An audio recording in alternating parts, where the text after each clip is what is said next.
सोबत बोलणं झालं. नाही बघा, कुटुंबाला धीर देण्यासाठी मी इथं आली आहे आणि ह्या प्रकरणामध्ये सविस्तर असं निवेदन आदरणीय राज्याचे मुख्यमंत्री देवेंद्र फडणवीस साहेबांनी केलेले कुटुंबाच्या ज्या मागण्या होत्या, की पोलीस जो घोरबांड त्याच्यामध्ये त्यांना दोषी वाटत होते, त्यांना सस्पेंड सुद्धा केलेले आणि पुढची सुद्धा चौकशी चालू आहे. त्यामुळे कुटुंब समाधानी आहे सरकारच्या ह्या निर्णयावर आणि पुढे सुद्धा कुटुंबाला धीर देणं आपलं काम आहे, म्हणून मी इथे आलो.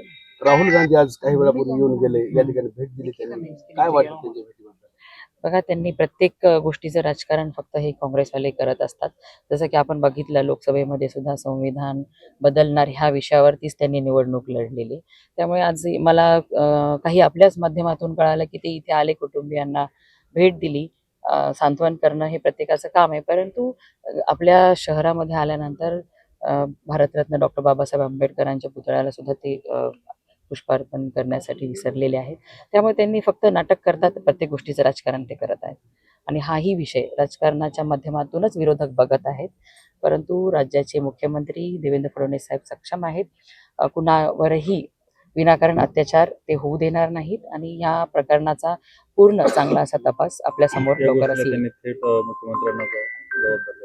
विरोधकांकडे कसलेच मुद्दे राहिलेले नाहीत, मग कुठल्याही गोष्टीला मुख्यमंत्र्यांना जबाबदार करणं किंवा सरकारला जबाबदार धरणं हेच त्यांचं काम आहे. म्हणजे त्यांनी ज्या मागण्या केलेल्या आहेत त्या शासन करून ते पूर्ण करणं संदर्भात काही पाऊल उचललं नाही? परिवारांनी, ह्या परिवारांनी तर त्या कुटुंबियांनी मागण्या केलेल्या, तर शासनाने त्याच्यावरती त्या मागण्या, बऱ्यापैकी मागण्या पूर्ण केलेल्या आहेत. राहिलेल्या सुद्धा मागण्या येणाऱ्या दिवसांमध्ये पूर्ण करू. मुख्यमंत्री येणार आहेत आता सध्या असं नाही. अन्य काही पोलीस अधिकाऱ्यांवर देखील त्यांनी कारवाईची मागणी, चौकशी अंती जर ते दोषी असतील तर त्यांच्यावर कारवाई होईल. हो, चौकशीमध्ये जे पुढे येईल त्या पद्धतीने त्यांच्यावर कारवाई होईल.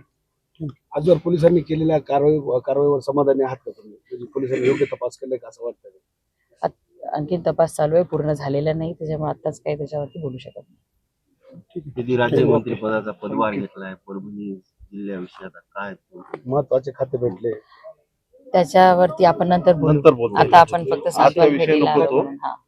थँक्यू सर्वांचे.